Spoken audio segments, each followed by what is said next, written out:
Breaking news Pawan Kalyan BJP మరో బాధ్యతను అప్పగించింది. పవన్ కళ్యాణ్ కు ఇటు మహారాష్ట్రలో మహాయుతి కూటమి తరపున పవన్ ప్రచారం చేయాలని కోరింది. దీంతో మహాలో ఎన్నికల ప్రచారంలో పవన్ పాల్గొనబోతున్నారు. మహారాష్ట్రలో బీజేపీ తరపున పవన్ ఎన్నికల ప్రచారాన్ని నిర్వహించబోతున్నారు.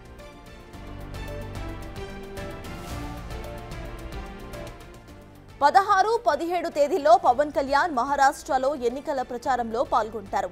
ముఖ్యంగా మహారాష్ట్రలో తెలుగువారు అత్యధికంగా ఉన్న ప్రాంతాల్లో పవన్ కళ్యాణ్ పర్యటన ఉండేలా బీజేపీ ప్లాన్ చేస్తోంది.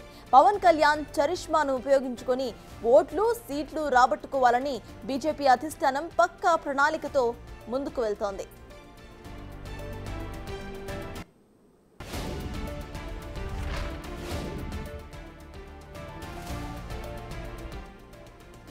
మొన్న మధ్య జరిగిన తమిళనాడు ఎన్నికల్లోనూ పవన్ కళ్యాణ్ బీజేపీ తరపున ప్రచారం చేశారు. ఇప్పుడు మహారాష్ట్రలోనూ ఎన్నికల ప్రచారాన్ని చేయబోతున్నారు పవన్.